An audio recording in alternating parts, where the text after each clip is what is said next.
સર્વ મિત્રોને મારા જય શ્રી કૃષ્ણ, રાધે રાધે. મિત્રો, આજે આપણે આ વિડીયોમાં નાગપાંચમનું વ્રત કેવી રીતે કરવું તથા આ વ્રતનું મહાત્મ્ય શું છે અને નાગપાંચમની વ્રત કથાનું શ્રવણ કરીશું. નાગપાંચમનું વ્રત કોઈ શ્રાવણ સુદ પાંચમ અથવા શ્રાવણ વદ પાંચમના દિવસે કરવામાં આવે છે. આ વ્રત કરનારે સવારે વહેલા ઉઠી નાહી ધોઈ પાણિયારા પર નાગ દેવતાનું ચિત્ર દોરી ઘીનો દીવો કરી પૂજા કરવી. ત્યારબાદ બાજરીના લોટની ગોળ અને ઘીમાં ચોળેલી કુલેરનું નૈવેદ્ય ધરાવવો તથા શ્રીફળ વધેરવું અને એક ટાણું ઉપવાસ કરવો.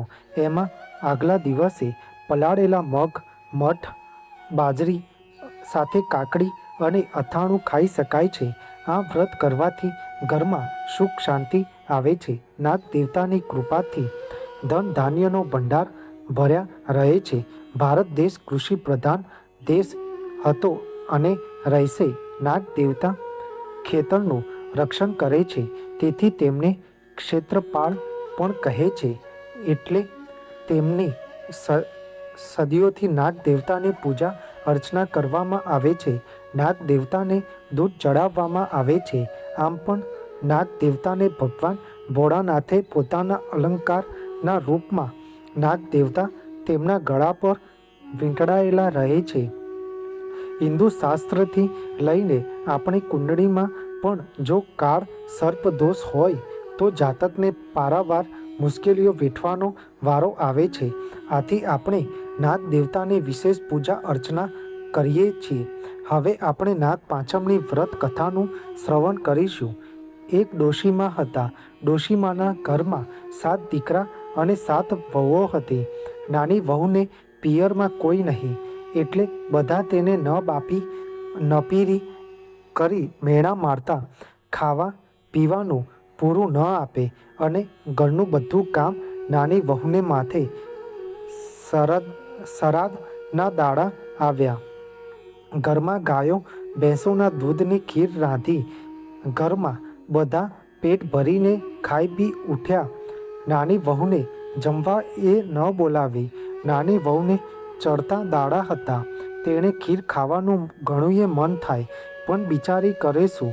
સાસુ બોલી, અલી નપીરી જોઈ શું રહી છે? વધ્યું ઘટ્યું ખાઈને વાસણ માંજી નાખ.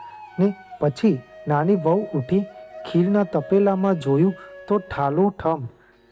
એની આંખમાં પાણી આવ્યું. ભૂખ્યા પેટે વાસણનો ખડકલો લઈને એ નદી ઉપર માંજવા ગઈ. વાસણ માંજતા માંજતા તેની દ્રષ્ટિ ખીરના તપેલામાં ગઈ. તેણે તાવેતો લઈને તપેલામાં ચોટેલા કપોડા ઉખેડીને સારલાને છેડે બાંધ્યા. એના મનમાં એમ કે નાહી ધોઈને ખાવ. એટલામાં એક નાગણની દ્રષ્ટિ સાડલામાં બાંધેલા કપોડા ઉપર પડી. એને ચડતા દાડા હતા. એને ખીરના કપોડા ખાવાનો ભાવ જાગ્યો. એ આવીને ગુપચુપ ખાઈ ગઈ. નાની વહુ નાહીને આવી. સાડલામાં જોયું તો કપોડા ન મળે. નાગણ આ બધું સંતાઈને જોતી હતી. એના મનમાં થયું કે અવશ્ય હવે મને ગાળો દેશે. પણ નાની વહુ તો બોલી, હશે કોઈ મારા જેવી દુખિયારી, ભલે ખાઈ ગઈ. મારું પેટ ઠરે એવું એનું પેટ ઠારજો. નાની વહુએ ગાળો નહીં, આશીર્વાદ આપ્યા. એ સાંભળી નાગણ અતિ પ્રસન્ન થઈ ગઈ. નાની વહુ પાસે આવીને એણે કહ્યું, બહેન, તારા કપોડા હું ખાઈ ગઈ છું. બોલ, તને શું દુઃખ છે? નાની વહુએ બધી વાત કરી. માં, મારા પિયરમાં કોઈ નથી, એટલે બધા મને મેણા મારે છે. પૂરું ખાવાય નથી આપતા.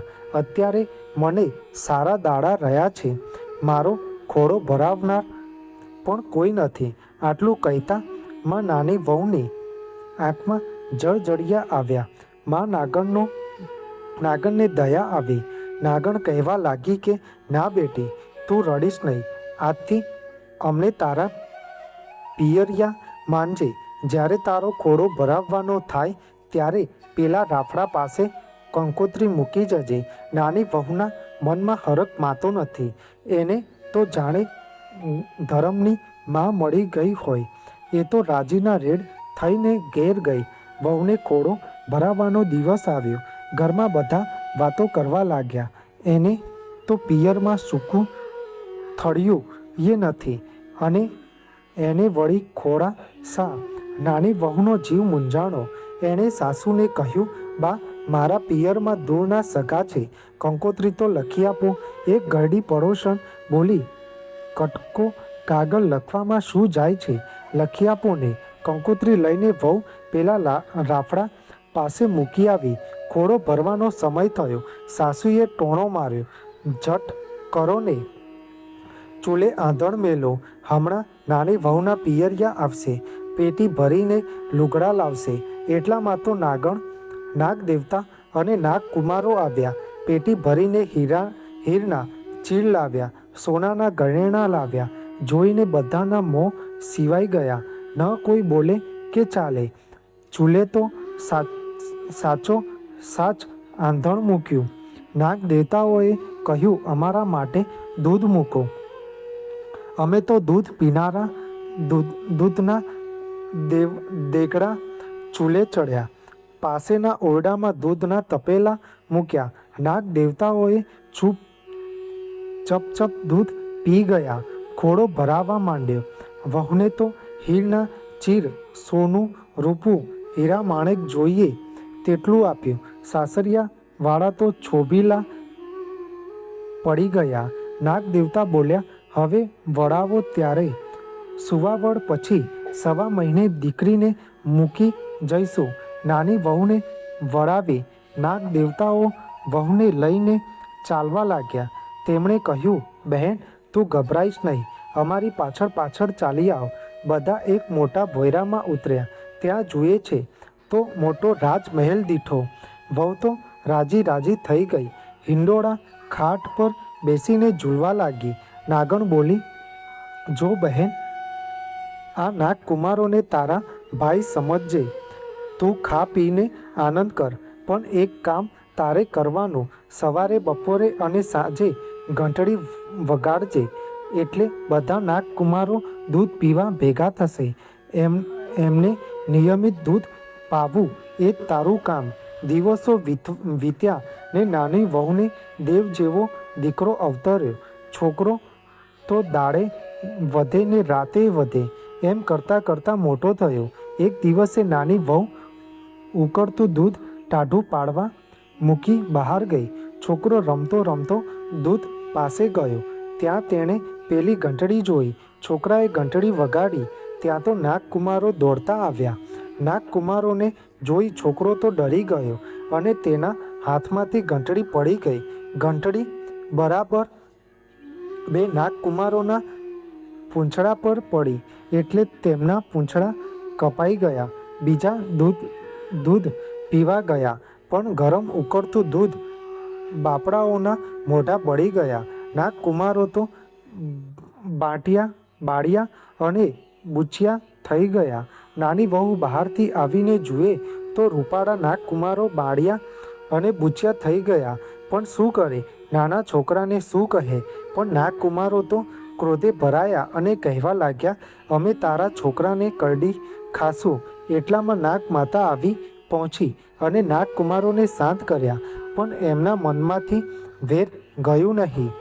નાની વહુને સાસરે વળાવવાનો દિવસ આવ્યો.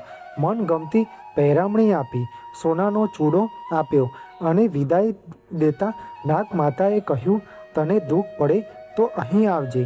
સાસુ તો છોકરાને જોઈ નાની વહુને ભેટી પડી, પણ બીજી વહુઓના મનમાં થયું કે આ માનીતી થઈ પડશે, એટલે બીજી વહુઓ એની પર વધારે રીસ કરવા લાગી. હવે પેલા નાગકુમારોના મનમાં થયું કે અહીં આપણને નાગમાતાએ કરડતા વાર્યા, પણ ત્યાં કોણ વારશે? એમ મનમાં ગાંઠ વાળી નાની વહુને સાસરે કરડવા આવ્યા અને ઘંટી નીચે સંતાઈ ગયા. વહુ પાણીનું બેડું ભરીને આવી. ઉભરામાં આવતા ઠોકર લાગી, એટલે તેના પોતાના બાળિયા બુચિયા ભાઈ સાંભળી આવ્યા. તે બોલી, ખમ્મા ઓ મારા બાળિયા બુચિયા વીર. નાગકુમારો તો વિચારમાં પડ્યા કે બહેન હજુ પણ આપણને કેટલા સંભાળે છે. બીજે દિવસે નાની વહુ પાણી ભરવા ગઈ. નાગકુમારો પણ છાનામાના સાથે ગયા. નાની વહુને વાવને પગથિયે ઠેસ વાગી. નાની વહુ ફરીથી બોલી ઉઠી કે ખમ્મા મારા બાંડિયા બુચિયા વીર.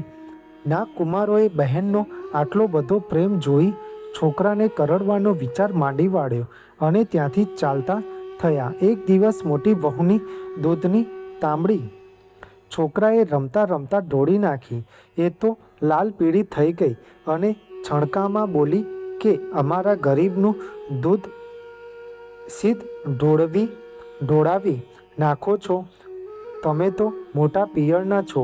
કાલે ગાયો લાવીને બાંધશો, પણ અમે શું કરીશું? નાની વહુને ખોટું લાગ્યું. તે છોકરાને લઈ ફરીથી નાગમાતા પાસે ગઈ અને તેણે પોતાના દુઃખની વાત કહી. નાગમાતાએ એને 2 દિવસ નાગલોકમાં રાખી અને કહ્યું, દીકરી, ચિંતા ના કરીશ. જા તું ઘરે જઈને વાડો કરાવ. હું કાલે ગાયો મોકલીશ. નાની વહુએ ઘેર આવી વાડો કરાવ્યો. એટલામાં તો પેલા બાંડિયા બુચિયા ભાઈ પુષ્કળ ગાયો લઈને આવ્યા. બહેનનો વાડો ગાયોથી ભરાઈ ગયો. બહેન પેલા નાગકુમારોને ભાઈ ભાઈ કહીને ભેટી પડી. વાડો ભરાતા વધેલી ગાયો તેને જેઠાણીઓને આપી. જેઠાણીઓ પણ રાજી રાજી થઈ ગઈ. આખા ઘરમાં આનંદ થઈ ગયો. નાની વહુના માન પાન વધી ગયા. હવે બધા નાની વહુને સારું રાખવા લાગ્યા અને બધા હળીમળીને રહેવા લાગ્યા. જય નાગ દેવતા, જય નાગમાતા. જેવા નાની વહુને ફળ્યા એવા કથા સાંભળનાર વાંચનાર સૌને ફળજો. તમને મારી આ માહિતી સારી લાગી હોય તો મારી આ ચેનલને લાઇક, શેર, કોમેન્ટ, સબસ્ક્રાઈબ કરજો, જેથી તમને મારા નવા વિડીયોની માહિતી મળતી રહે. સર્વને મારા જય સ્વામિનારાયણ અને હર હર મહાદેવ.